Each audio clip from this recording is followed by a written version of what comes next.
Bon, ben, les journées se suivent et se ressemblent hein, pour le Paris Saint-Germain. Après une très belle victoire contre Nantes, qui a octroyé notamment le trophée des champions. Après la excellente victoire contre Clermont, notamment vous aviez justement la double débriefing avec notamment la défense de Clermont qui était un vrai gruyère.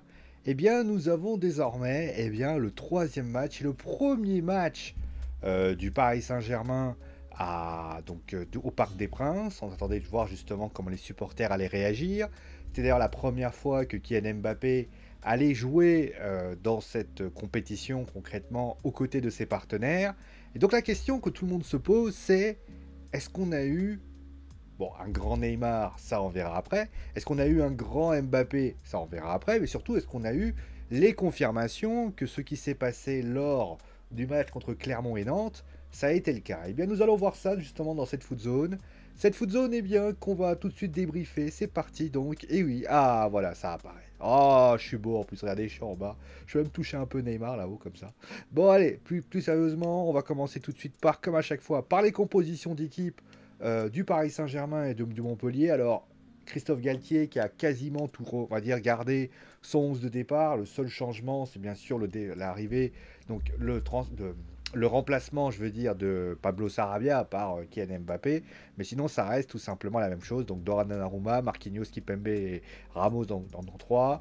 Ensuite, Nuno Mendes, Achraf Hakimi, Vitinha, Marco Verratti, Lionel Messi derrière les deux attaquants qui donc étaient Neymar et Kylian Mbappé. Donc du côté de Montpellier, donc nous avions Jesse Oblin dans les buts, une défense à 4 avec donc Enzo Chato, Sako, pas Mamadou Sako, hein, Sako S-A-K-O, Koza et Saint-Luc sur le côté gauche, un milieu de terrain composé de Chotard. Alors c'était un milieu de terrain plutôt en 4-5-1, hein, presque 4-1 4-1, entre guillemets, parce qu'en fait, Chotard était plus là pour emmerder Messi. Bon, il l'a pas vraiment emmerdé, mais bon, voilà. Et enfin, on a donc les 4 joueurs qui sont présents, donc avec Savanier, Mawassa, Mawassa, Ferry et TJ Savanier, voilà, je l'ai dit, et Saï, voilà, je les ai cités tous. Et enfin devant, alors après j'ai mis Wobé Kazri, mais voilà, Wai et Kazri ont plusieurs fois permuté, pour ainsi dire. Donc qu'est-ce qui s'est passé durant cette rencontre? Eh bien, le Paris Saint-Germain a tout de suite réenchaîné comme il s'était passé lors du match contre Clermont. Ils se sont créés notamment pas mal d'occasions assez intéressantes, avec notamment pas mal de pressing, pas mal d'accélération.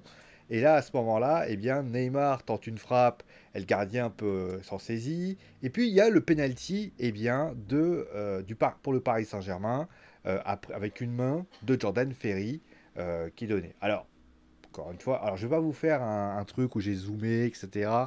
Là, pour moi, je trouve que le penalty est quand même logique. La main est décollée, clairement. Et je trouve que voilà, il y avait donc penalty pour le Paris Saint-Germain. Kylian Mbappé décide de reprendre la balle. Il tente une frappe sèche sur le côté droit.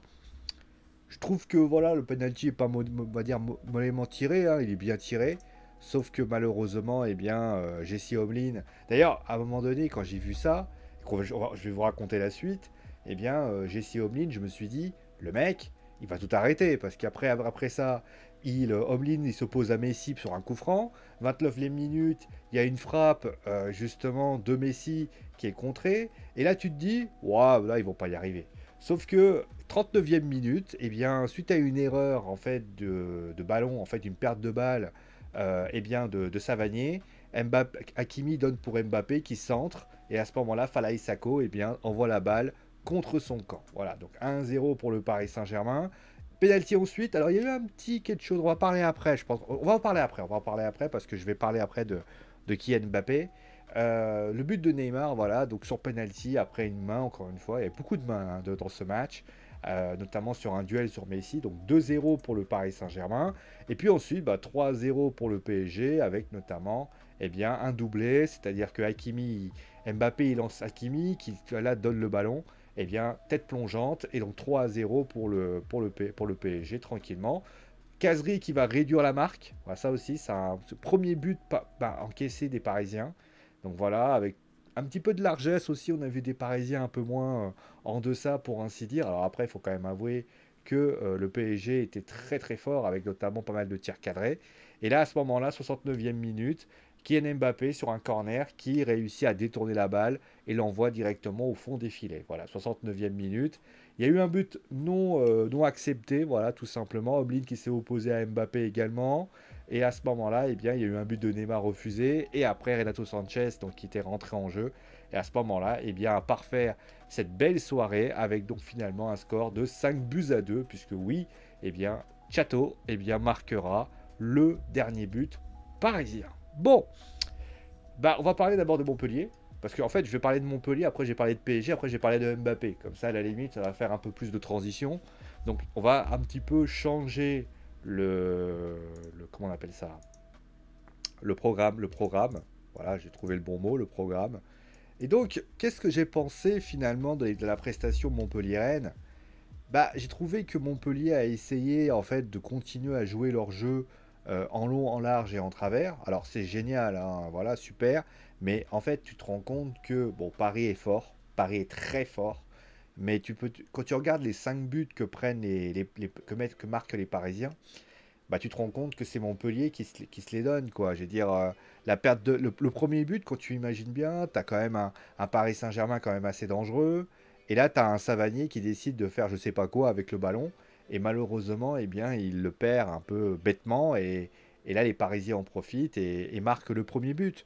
On a notamment des Sacco qui perd un ballon en deuxième. Le cinquième but, il est encore comme ça avec une perte de balle, je ne sais plus de qui c'est. Il y a beaucoup trop de pertes de balles du côté de Montpellier et au final, tu te rends compte bah, que, alors, encore une fois, tu regardes les buts, bah, tu te rends compte que Montpellier a quand même pas réussi à faire quelque chose de très grand, on va dire, en termes de rigueur défensive. Et ça, malheureusement, ça s'est ressenti. Et quand tu vois ça, bah, tu te rends compte, malheureusement, de la difficulté qu'ont eu les Parisiens, qu'ont eu les Montpelliérains par rapport à ça. Voilà, ça a été compliqué et ça s'est ressenti tout au long du match. Alors après, est-ce que ça veut dire qu'il y a péril dans la demeure? Bien évidemment que non, hein. On va pas non plus commencer à tirer des sonnettes d'alarme dans tous les sens. C'était un match, je pense, voilà, ils ont voulu continuer, ils ont voulu faire le jeu. D'ailleurs, ils ont marqué 2 buts, mais je pense qu'il va falloir faire autre chose et progresser. Ça, c'est quelque chose que je souhaite bien évidemment aux supporters de Montpellier et donc aux Montpelliérains. Bon, on va passer maintenant au Paris Saint-Germain. Bah, le Paris Saint-Germain, je vais pas vous mentir, hein. De toute façon, on va pas tourner autour du pot. Le Paris Saint-Germain qui a livré une prestation très aboutie. On parlera de Mbappé après, hein. Attention, vous inquiétez pas. Mais on a vraiment, moi, ce qui me plaît dans cette équipe parisienne, c'est que j'ai l'impression que tous les joueurs prennent leur pied, en fait. T'as l'impression que Neymar, Messi, ils prennent un pied immense dans leur match. T'as un Nuno Mendes, t'as Hakimi, ils prennent leur pied, mais de ouf. Genre, tu vois Hakimi, il prend son couloir quasiment tout le temps. Il y a eu quelques petites choses déficientes, et on va en parler après. Mais défensivement, c'est très solide, même s'ils ont pris 2 buts. C'est vrai que c'est dommage. Mais je pense que c'est du relâchement, en fait. Je pense que les mecs, ils se sont dit, ouais, c'est bon. Et on le voit, hein. D'ailleurs, ils ont fait quelque chose qui était particulier lors de ce match-là. C'est que d'habitude, cette équipe, elle marquait et elle continuait à appuyer tellement fort pour faire en sorte que l'équipe adverse la mette la tête sous l'eau. Et là, c'est pas du tout ce qu'ils ont fait. On a l'impression que le PSG s'est dit ouais, c'est bon, on va pouvoir tranquillement. Il y a eu quelques petits ronronnements à certains aspects, de la rigueur défensive qui a été un petit peu moins respectée. Alors oui, c'est vrai qu'il y a eu des moments voilà, où ça, quand tu marques 4-1, tu te dis vas-y, c'est la fête au village. Mais là, à ce moment-là, il faut faire attention. Et c'est vrai que moi, j'ai trouvé que en termes de rigueur défensive, il y avait ce qu'il fallait, rigueur offensive, il y avait ce qu'il fallait, mais attention à ne pas retomber dans les travers de l'année dernière. En tout cas, c'est pas du tout. Voilà, c'est vraiment. Là, vraiment, je fais vraiment une sonnette d'alarme les connaissant, mais c'est vrai que c'est vraiment. Ce que je fais là, c'est vraiment de la prévention, en fait. C'est vraiment de la prévention. C'est une manière de dire un peu au PSG attention, vous êtes en train de faire une saison, un début de saison oufissime. C'est impressionnant, mais gâchez pas tout en essayant voilà, de faire du gris-gris. Retombez pas sur ce qui s'est passé l'année dernière, en fait. C'est ça que je dis. Vous êtes une équipe fabuleuse et je pèse mes mots. Ça joue bien. Il y a ça, franchement, moi, tous les 3 matchs du PSG que j'ai pu regarder, donc Nantes PSG, PSG, Clermont PSG et PSG, PSG Montpellier, j'ai pris un pied, j'ai pris mon pied, honnêtement, ça joue vite, ça joue bien, il y a un contre-pressing insupportable pour les autres équipes qui arrivent même pas à sortir le ballon. Ils ont une hargne, ils ont une envie de ouf, les Parisiens. Et tu as l'impression que les mecs, ils vont bouffer les autres équipes. C'est impressionnant et moi, je suis vraiment épaté par le potentiel de cette équipe qui, à mon avis, n'a pas encore livré toutes ses qualités. Et franchement, moi qui me demandais, est-ce que, par exemple, même... D'ailleurs, quand tu regardes bien, c'est la même équipe que l'année dernière, mais avec un dispositif différent et Vitinha avec. À un moment donné, c'est la démonstration. D'ailleurs, juste pour la petite aparté, je trouve que ça... Il y a certains joueurs, d'ailleurs, on va en parler d'ailleurs, qui sont... Comment dire? T'as l'impression qu'il y a un peu deux générations. Tu vois, tu prends par exemple, t'as Hakimi, par exemple. Bah, Hakimi, c'est le latéral, bah, il a compris, voilà, le mec qui vient, il dribble. Nuno Mendes, c'est pareil. Et t'as, par exemple, un Verratti, par exemple. Verratti, c'est plutôt le mec, voilà, il va prendre le ballon, il va jouer avec, il va vouloir... Alors que Vitinha, c'est plus un passeur, c'est plus quelqu'un qui va partir dans la profondeur, pour ainsi dire. Et puis t'as Messi. Messi qui l'année dernière, on savait pas, il essayait de dribbler toute la planète entière. Donc il essayait de faire la différence. Et là t'as un Messi qui arrive dans les espaces, qui arrive à trouver des solutions, qui donne des ballons. T'as par exemple un Neymar qui aux dernières nouvelles, l'année dernière était en train de se plaindre toutes les 5 minutes. Voilà l'arbitrage. Neymar, je ne l'ai pas entendu se plaindre ne serait-ce qu'une seconde. Et puis tu as un Neymar beaucoup plus, voilà, beaucoup plus collectif, qui donne des ballons, qui distille les ballons un peu de manière très structurée, qui essaye. Alors, on pourra discuter voilà, de la relation Neymar-Messi qui est excellente. Voilà, les deux travaillent parfaitement bien. Et puis il y a Kylian Mbappé. Voilà, Kylian Mbappé, c'est vraiment une discussion qu'on a avec Kylian Mbappé. Parce que Kylian, bah, c'est vrai que il y a des interrogations. Voilà, il y a des interrogations, il faut quand même le reconnaître. Il y a des interrogations et on va tout de suite s'y intéresser. Voilà, moi je vais pas, on va pas s'attarder en discutant pendant 10 ans. On va tout de suite en parler tout de suite de la prestation de Kylian Mbappé et plus précisément de ce qu'a fait Kylian Mbappé durant cette rencontre. Parce que moi, je vous le dis, alors je précise parce que je sais comment ça va se passer. Je sais déjà comment ça va se passer. Au moment où vous allez voir ça, vous allez tous être là. Vous allez tous être là. Et vous allez tous me dire, putain, mais tu connais rien au foot. Et le mec, il marque un but. Le mec, il est instigateur quasiment dans toutes les actions. Et le mec, tu te permets de le mettre en flop. Regarde les Montpelliérains, t'as pas pu en mettre 3. Alors, je précise pour votre information personnelle que oui, oui, ce que je fais là est du chipotage. D'accord? C'est comme ça, à un moment donné, je l'avoue, je le dis. Si vous... Pardon. Le fait de mettre en flop Kylian Mbappé est en fait pour démontrer les difficultés, le petit grain de sable qui a eu lieu dans ce match, pour ainsi dire. Parce que oui, Kylian Mbappé est en flop. Je vous le dis, c'est comme ça. Ça vous plaît pas. Oui, la prestation de Kylian Mbappé dans ce match, qui était, je vais vous le dire, extrêmement abouti dans ce qu'il a fait. Hein. C'est pas un mauvais match qu'il a fait. Hein. Il a fait une deuxième mi-temps intéressante.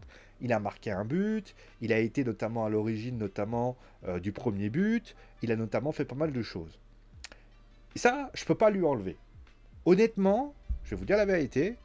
Mbappé, aujourd'hui, a été bon. Voilà.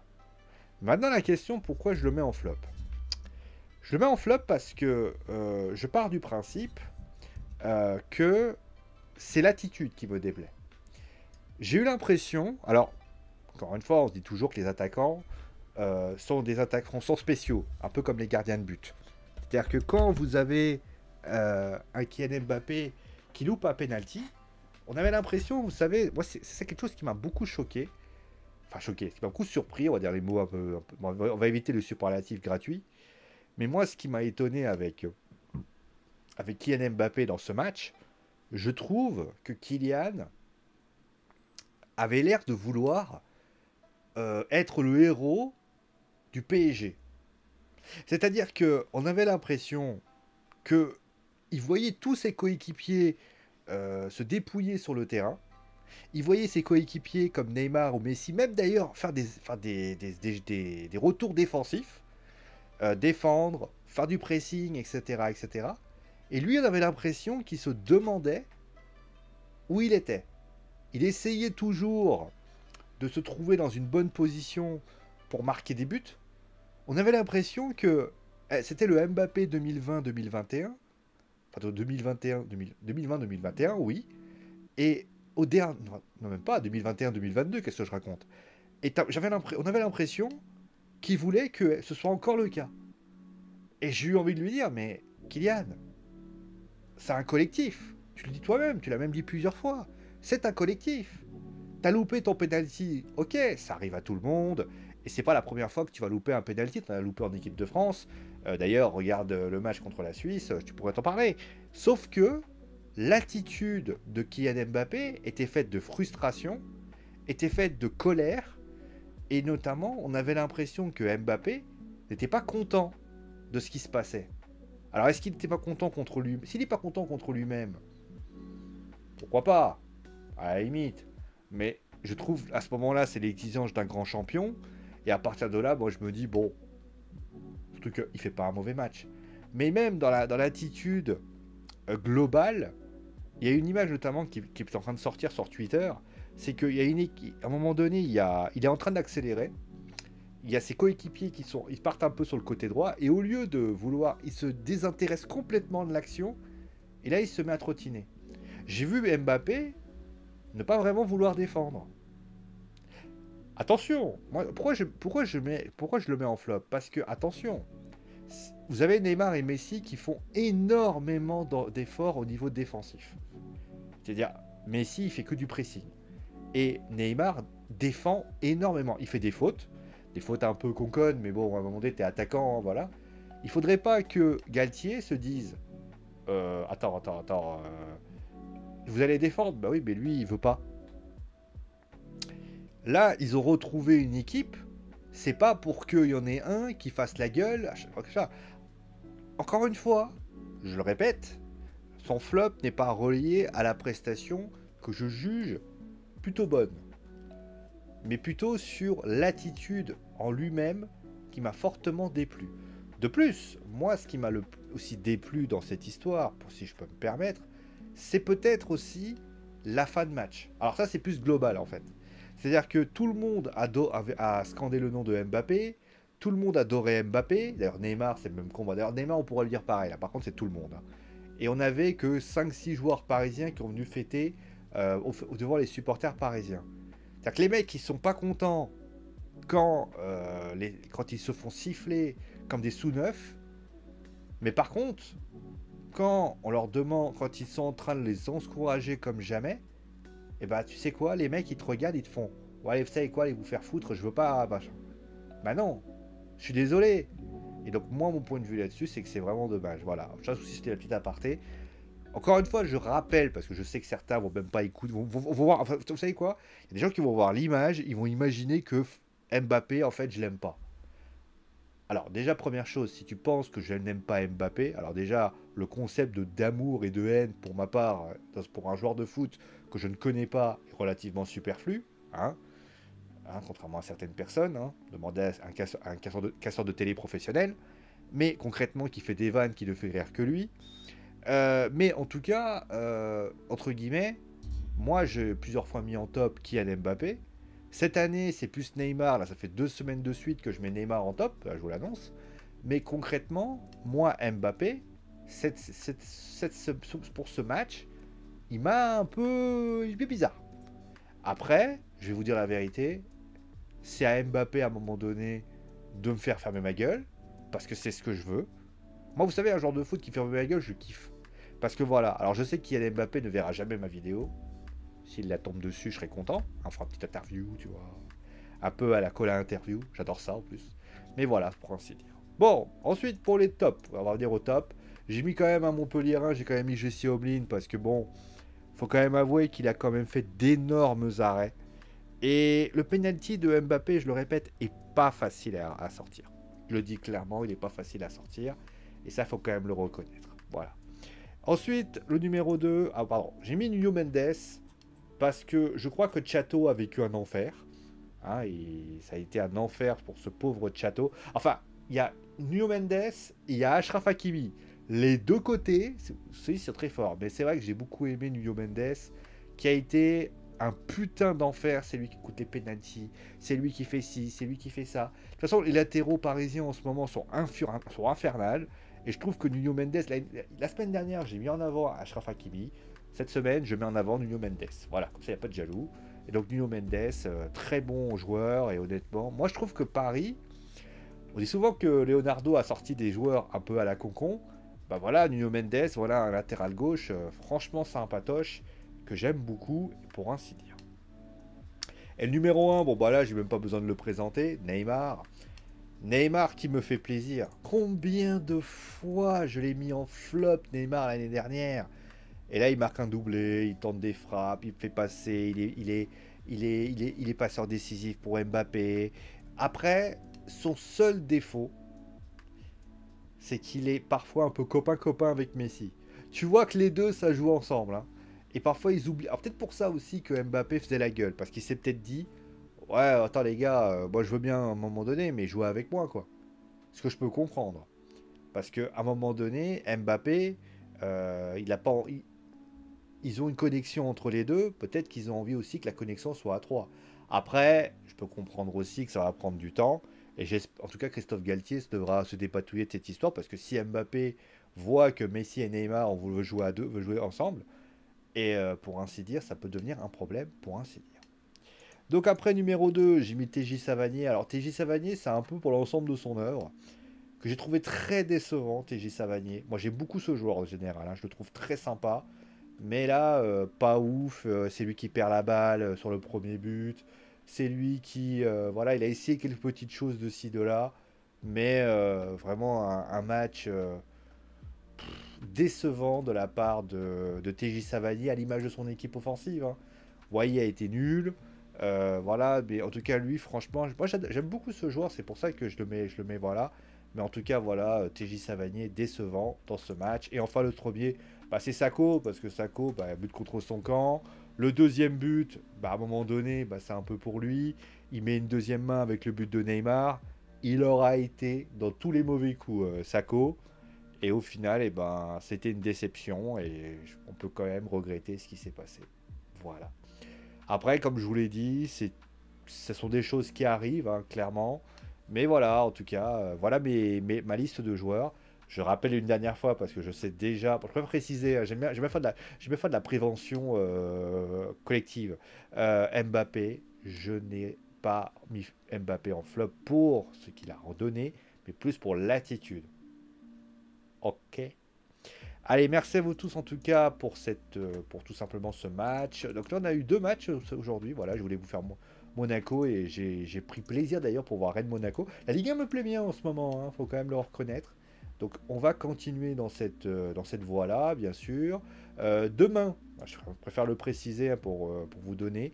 Comment ça va se passer demain? Alors je vais vous donner le programme de demain. Voilà, dimanche. Est-ce que j'ai le programme de demain? Non, ça c'est le programme d'aujourd'hui.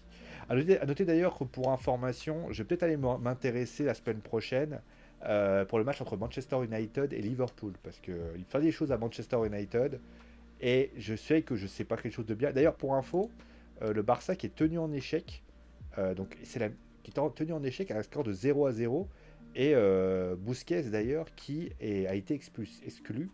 D'ailleurs, il y avait la composition d'équipe, hein, tu avais quand même des joueurs. Alors, il n'y avait pas. Alors, c'est assez étonnant. Il y avait Lewandowski qui était titulaire, il y avait Rafinha hein, qui était présent. Et juste pour info, il manquait dans la liste des recrues Christiansen qui n'était pas là. Je vois pas non plus Jules Koundé hein, qui n'était pas là non plus, mais il y a Franck Kessié qui était là, etc. Donc c'est quand même intéressant. Et Ansu Fati était sur le banc. À ce portage-là. Hein. Mais voilà, donc je peux pas trop vous dire, voilà, ils sont créés pas mal d'occasions, mais ça n'a pas marché. Ça arrive. Voilà, voilà, je l'ai dit, Manchester United qui a perdu contre Bradford C'est vrai que c'est un peu, c'est un peu la soupe à la grimace. Et demain, en fait, ce qu'on va faire, donc je préfère quand même vous préciser, donc on ira, si tout va bien, j'irai peut-être scruter ce qui se passe entre Chelsea et Tottenham, comme ça. Et tiens, d'ailleurs, je vais vous mettre la photo en grand. Je sais que vous n'allez pas m'avoir ma gueule, mais à un moment donné, vous allez devoir vous y faire. Ouais, si ma webcam fait des conneries, ça va pas le faire non plus. Donc il y a ça, et bien évidemment, j'irai voir le deuxième match de l'Olympique de Marseille, puisque Brest, ou ils iront à Brest. Ça aussi, on ira voir ça tranquillement demain. Allez, merci à vous tous en tout cas pour cette émission. Si vous avez aimé cette émission, mettez un pouce bleu. Si vous n'avez pas aimé, mettez un pouce rouge. Comme vous le savez, c'est la loi de YouTube. Merci à vous tous. Abonnez-vous, mettez la cloche et bien évidemment, partagez la vidéo à vos amis. Et faites-vous plaisir. Allez, ciao les amis. Je précise d'ailleurs pour information, pour tous les footeux qui aiment le catch, que je serai en stream demain sur Twitch. Le lien est dans la description. Allez-y, faites voir. Et vous savez quoi, faites-vous plaisir. Allez, bonne soirée à tous.